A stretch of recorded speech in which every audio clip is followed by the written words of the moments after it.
Good evening, Bournemouth. It is wonderful to be here. And unlike some of the other comedians, I actually mean that because I live very nearby and I'm lazy. But it's great to be on third because at a public performance much earlier in the year, I was on 953rd. And I only got to perform for 2 minutes. Wonderful host though, Bonnie Blue. Very laid back. I really look familiar. Ladies and gentlemen, 954 is here.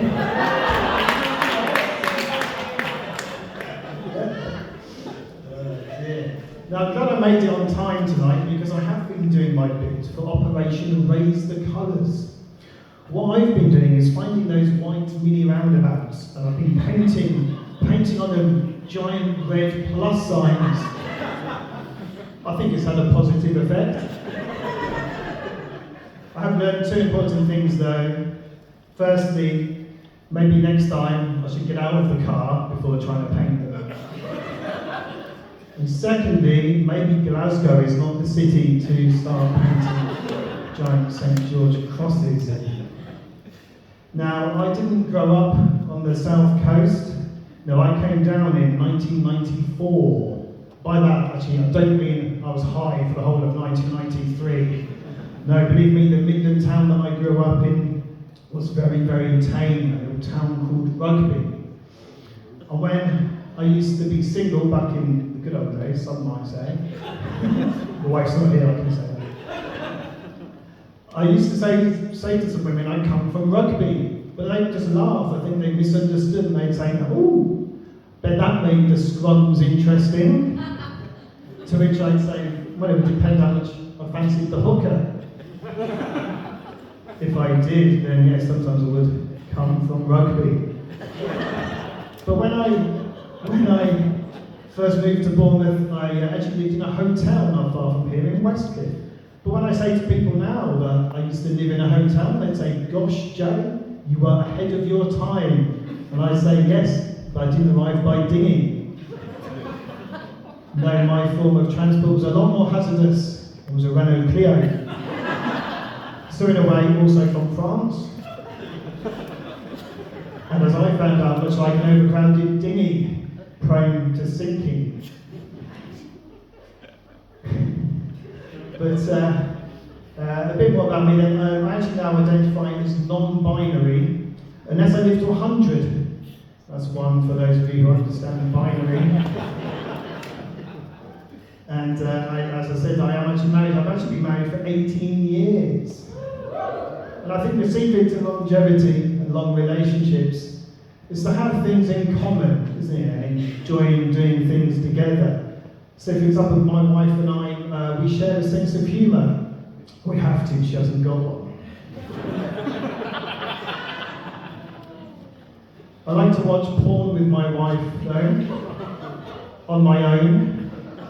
Big thanks to her first husband for sending me the videos.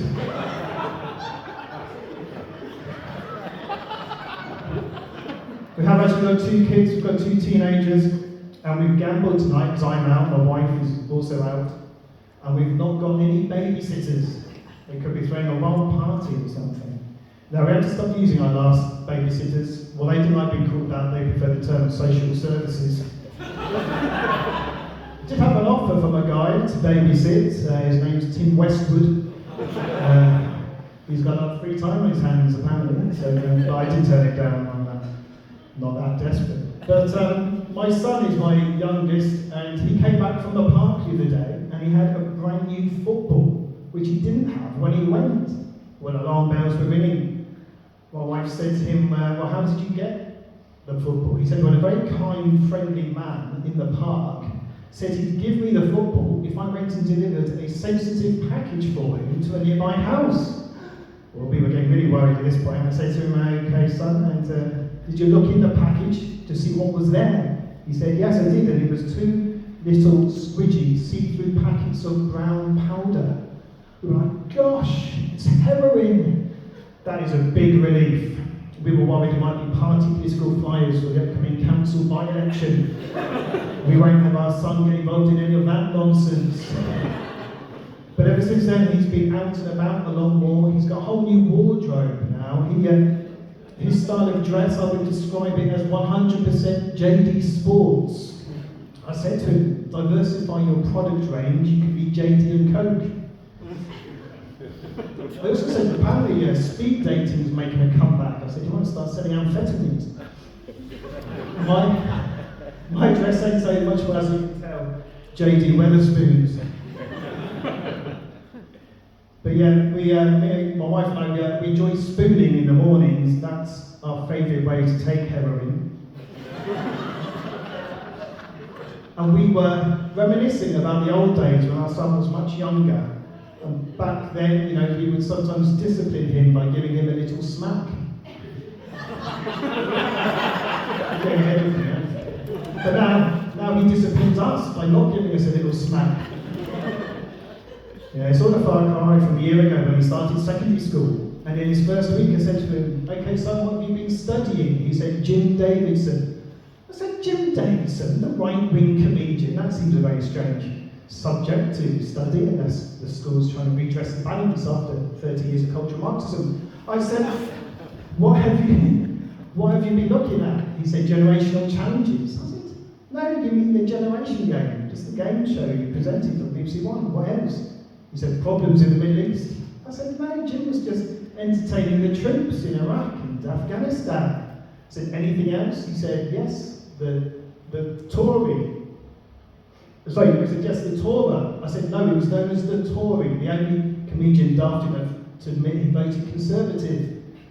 Then I thought to myself, did he say Jim Davidson, or did he say Judaism? It turned out to be the latter, which I think was a bit of a relief. Now, in other family news, I recently caught up with my brother. I'd not seen him for a long time. I thought he was busy in rugby doing his law exams, because last time I saw him, I said, what are you doing? He said, I'm a trainee barrister. Turned out he was just an apprentice at Cafe Nero. I said, what are you doing now? He said, pet grooming. I said, that is disgusting. He said, hey, I'm just very attracted to young dogs, and I try and chat to them online and meet up with them. So I've taken no chances. I've got a restraining order. He's not allowed within 100 metres of my pet dog, Basil. We got Basil 2 years ago, 2.5 years ago now, when he was 2 months old. I didn't want him. I thought my days of waking up to crying, waiting and clearing up shit were long gone.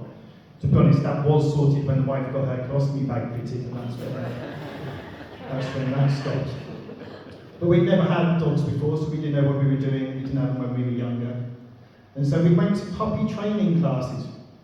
And at the first week, the instructor, in a very serious voice, turned to us and said, listen very carefully, dogs in Bournemouth have been going into bushes in parks and eating human feces. Well, I was absolutely shocked at that. Great, I thought. I can't even shit in my own back garden now. Yeah, Barry's making me really ill. But as he's growing up, he's become a fun little thing, actually. He likes to play with a hose in the garden. Lucky him. I want to do that. The ladies charge me for it. He gets quite humpy when he's been watching his favourite cartoon on TV. It's called Paw Patrol. Those of you that don't know Paw Patrol, it's like a canine version of the Village People. That's the best way. That's the best way to describe that. But the one thing I did soon realise was that when you own a dog, you end up sending text messages to your partner that you would only ever send within the context of being a dog owner. So we were quite worried about Basil's digestion. And so one morning I sent my wife a text and it said, nice walk with Basil in the cold this morning. Done 2 big poos. Basil not done any, thank God for the bushes. P.S. got a new football, met a nice man in the park. Anyway, it's been great. This is a wonderful venue. Big thanks to Archie for putting this on tonight. I've been Jay Somer.